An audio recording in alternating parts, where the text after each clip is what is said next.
साथियों नमस्कार, स्वागत है आपका फील्ड स्टडी मंत्र यूट्यूब चैनल पे। साथियों केबीएस केंद्रीय विद्यालय संगठन जो पीआरटी की जो परीक्षा है आपकी 2023 में हुई थी। और साथियों हम बहुत बात कर चुके हैं इस केबीएस पीआरटी के बारे में। अब देखो साथियों, बीटीसी वालों के लिए अच्छी खबर है लेकिन बीएड वालों के लिए अच्छी खबर नहीं है, और थोड़ी सी बुरी खबर है बीएड वालों के लिए। क्या है साथियों, जो आपका डिजी लॉकर पर सीटीईटी जो पेपर 1 की मार्कशीट दिखाता है उसमें अब 2022 का जो आपने पेपर दिया था सीटेट का, तो वो आपकी डिजी लॉकर पे इनवैलिड दिखा रहा है। तो आप ये समझ जाओ कि बीएड वालों के लिए बहुत समस्या हो गई। ठीक है, बीएड वाले लगभग ये मान लो कि बाहर ही हो गए।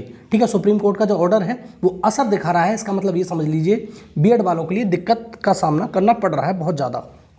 और साथियों बीटीसी वालों के लिए अच्छी खबर इसलिए भी है कि केबीएस के लिहाजा से बीटीसी वालों के लिए बहुत अच्छी है। जैसे ये मत समझना कि साथियों बीटीसी की बात कर रहा हूँ। देखो किसी राज्य में डीएलएड कहा जाता है, जैसे यूपी में बीटीसी को बदल कर डीएलएड कर दिया गया, कहीं जेबीटी बोलते हैं। ठीक है, तो अलग अलग राज्यों में बीटीसी को अलग अलग नाम से पुकारा जाता है। तो उन लोगों के लिए एक बहुत अच्छी खबर यह है कि डीएलएड की मार्कशीट जो है वो बीएड की मार्कशीट जो है डिजी लॉकर पे इनवैलिड शो कर रहा है। अब देखो सीबीएसई इसके बारे में कोई पूरा जानकारी देगी, पुख्ता बात बताएगी, क्योंकि मालूम है सीटेट का आपका पेपर भी 20 अगस्त का लगा हुआ है। अगर इसको ऐसा करना है तो उनको हटा देना चाहिए बीएड वालों को, सीधी बात ये है। तो ठीक है, तो बीटीसी वालों के लिए अच्छी खबर और बीएड वालों के लिए थोड़ी सी बहुत ज़्यादा बुरी खबर मान लीजिए आप।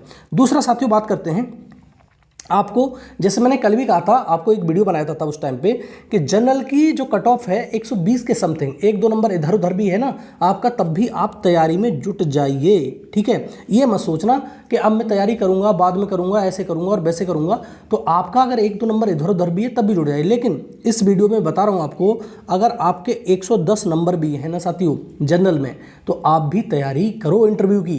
देखो सीधी बात है कि मौका बहुत अच्छा है, बीटीसी वालों के लिए बहुत अच्छा मौका मिल गया। अब तुम बहुत सारे साथी कहते हैं कि हम क्या होशियार नहीं हैं। साथियों मैं कह रहा हूं कि आप बहुत इंटेलिजेंट हो, उससे कोई लेना देना नहीं है। मेरा लेना देना ये है कि अगर आपको मौका मिल रहा है इतनी अच्छी पोस्टों पे, 6414 पोस्ट हैं, बहुत अच्छी खासी पोस्ट हैं। अगर मौका मिल रहा है तो मौका हाथ से जाने मन दो। बेरोजगारी का आलम यह है, आप जानते ही हो, बेरोजगारी बेइंतहा है। तो आपको अच्छे से मेहनत करनी है, 1-1.5 महीने की मेहनत है। अब बहुत सारे साथी कहेंगे कि 110 पे सिलेक्शन नहीं हुआ तो देखो, और मैं कहता हूँ हो गया तो फिर क्या करोगे भाई, सीधी बात है। लेकिन अगर हो गया तो क्या करोगे, सीधी बात तो ये है। इंटरव्यू में आपकी कॉल आ गई तो क्या करोगे। इंटरव्यू में कॉल क्यों आएगी उसका कारण भी है। इसका सबसे बड़ा कारण मैंने नॉर्मलाइजेशन बताया था, आपको बताया था। जो नॉर्मलाइजेशन है आप में बहुत बड़ा फैक्टर है और बहुत बड़ा रोल प्ले करेगा ये। मान लो कि किसी शिफ्ट में 10-15 नंबर बढ़ गए, मान लो आपकी 110 नंबर हैं, एक 15 नंबर बढ़ गए, 125 हो गए, क्या करोगे आप बताओ। आपका तो सिलेक्शन हो जाएगा इंटरव्यू के लिए, फिर क्या तुम 2 दिन में तैयारी कर लोगे। ऐसा नहीं होता है, आप तैयारी करना शुरू कर दो, एकदम से तैयारी बढ़िया करो। दूसरा डॉक्यूमेंट वेरिफिकेशन की बात है तो मैं एक सेपरेट वीडियो बनाऊंगा, तब बताऊंगा कि डॉक्यूमेंट वेरिफिकेशन में क्या क्या डॉक्यूमेंट चाहिए। और एक चीज़ ध्यान रख लेना, ये केबीएस में जो सीबीएसई कराती है, केबीएस केंद्रीय विद्यालय संगठन में किसी डॉक्यूमेंट में गलती पाए जाने पर बाहर कर दिया जाता है। तो आप किसी भी डॉक्यूमेंट में गलती बिल्कुल मत करना। ठीक है, तो मैं उसके बारे में अलग से चर्चा करूंगा, लेकिन इस वीडियो में बात करूंगा सिर्फ और सिर्फ केबीएस पीआरटी रिजल्ट और इसके इंटरव्यू के बारे में। तो इंटरव्यू जो है आपका बहुत ज़्यादा समय नहीं लेगा। जैसे मान लो कि आपका अगस्त लास्ट में रिजल्ट आ गया इसका केबीएस पीआरटी का, तो आपको सिर्फ और सिर्फ 1 महीने लगभग समय दिया जाएगा, उससे ज़्यादा समय नहीं आपको साथी मिलेगा।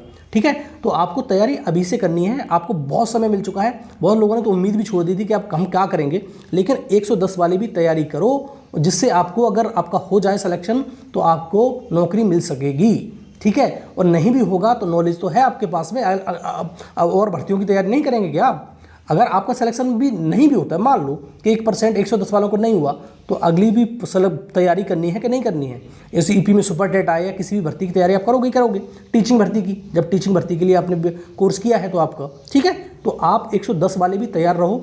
नॉर्मलाइजेशन बहुत बड़ा फैक्टर है साथियों, और ये मान के चलो कि अगर नॉर्मलाइजेशन आपको, एक तो नॉर्मलाइजेशन है और कुछ प्रश्न इसमें गलत हैं हर शिफ्ट में, तो अब वो या तो रिवाइज आंसर की दे, नहीं देगा तो उसके साथ ही देगा, तो आपको सारा का सारा उसी के साथ देखने को मिलेगा। तो आप तैयार रहिए अगस्त लास्ट तक, और इंटरव्यू के लिए तैयार रहिए। सिर्फ 1 महीने का समय मिल सकता है आपको। ठीक है, और वही मैंने नीचे लिखा है, अगर जो इंटरव्यू है, इंटरव्यू की कॉल आ गई और आपने तैयारी की नहीं तो बेवजह पछताओगे आप। ठीक है, कि ऐसा कर लेता तो शायद मैं टीचर बन जाता। तो पछताने से बेहतर है कि अभी जाग जाओ और अभी उठो और एकदम से तैयारी करना शुरू कर दो। अगर जितना भी समय मिल रहा है, मैं ये नहीं कह रहा हूँ कि किसी कोचिंग सेंटर पर जाके ज्वाइन कर लो, आप खुद से तैयारी कर सकते हो भाई, खुद तैयारी करो, ठीक है। अब कोचिंग सेंटर पे जाकर पैसा अपना बर्बाद करना कोई उसकी बात नहीं है। अगर हाँ आपको इंटरव्यू का तरीका नहीं मालूम है तो ज़रूर जाना। आप किसी कोचिंग सेंटर में 2-4 हज़ार रुपये खर्च हो जाएंगे, उससे कोई लेना देना नहीं है। लेकिन आप टीचर बनने की एक उम्मीद पाल के रखे हो तो आपको ये टीचर बन जाओगे। अगर आपको आइडिया नहीं है कैसे दिया जाता है इंटरव्यू, तो बहुत सारे लोग आप सिखाएंगे भी और बताएंगे भी। यूट्यूब से देखो हो नहीं पाता, मैं सीधी बात करता हूँ, मैं किसी के साथ में खिलवाड़ करने की कोशिश नहीं करूँगा कि मैं बता दूंगा साहब यूट्यूब से देख लेना, आप कुछ नहीं होगा यूट्यूब से।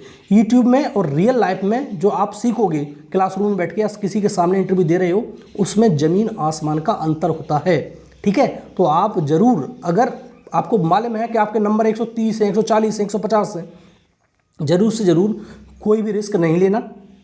बिना रिस्क लिए हुए कुछ रुपए खर्च करके आप अपना पूरा का पूरा जोर लगाना जिससे आपको नौकरी मिल सके। और एक चीज़ और बता दूं साथियों, ये तुम्हारी जो आचार संहिता लगेगी उससे पहले आपकी ज्वाइनिंग हो जाएगी इसमें। अब ये बिल्कुल निश्चित है, आपकी ज्वाइनिंग दिसंबर तक हो सकती है। आचार संहिता जनवरी में लगेगी, तो जनवरी तक से पहले उसकी आपकी ज्वाइनिंग करवा के मानेंगे ये लोग, ठीक है। तो अब क्योंकि अब ज़्यादा समय है नहीं, आपको इंटरव्यू के लिए भी इंटरव्यू करवाना है, रिजल्ट भी देना है फाइनल, और ज्वाइनिंग भी देनी है, तो आपको सारे काम सुचारू रूप से चलेंगे इसके अब। और रिजल्ट का वेट मत करो, मैं बार बार कह रहा हूँ, रिजल्ट का जो वेट मत करो कि रिजल्ट कब आएगा। अरे आ जाएगा रिजल्ट, क्या फ़र्क पड़ रहा है, रिजल्ट आने दो। आप अपनी तैयारी को धार देने की कोशिश करो, आप अपनी तैयारी को अच्छा बनाओ। और जितने भी साथी हैं 20,000 का लगभग सिलेक्शन होना है, 3 गुना। और ऐसा भी नहीं है कि 3 गुना ही हो, 4 गुना बुला लिए तो, और ज़्यादा भी बुला सकता है, तो कट ऑफ और डाउन हो जाएगी।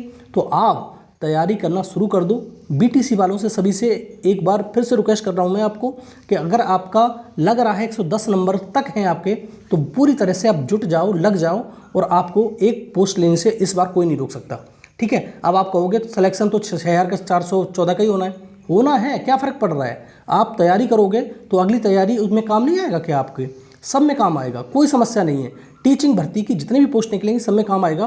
तो आप लग जाओ, जुट जाओ और एक पोस्ट लेके दिखाओ, ठीक है साथियों। तो यही हमारी तरफ से है, पीएलएस स्टडी मंत्रा की तरफ से, कि आप एकदम इंटरव्यू की तैयारी करो, इंटरव्यू की तैयारी करके अपनी जॉब लो, और दिसंबर तक लग रहा है कि आपकी ज्वाइनिंग भी हो जाएगी, ठीक है साथियों। तो ये है वीडियो। तो साथियों वीडियो अच्छा लगता है तो लाइक शेयर कर दिया करो, और चैनल पर पहली बार आए हो कोई भी साथी, नए साथी हैं तो चैनल को सब्सक्राइब करके रखो। धन्यवाद।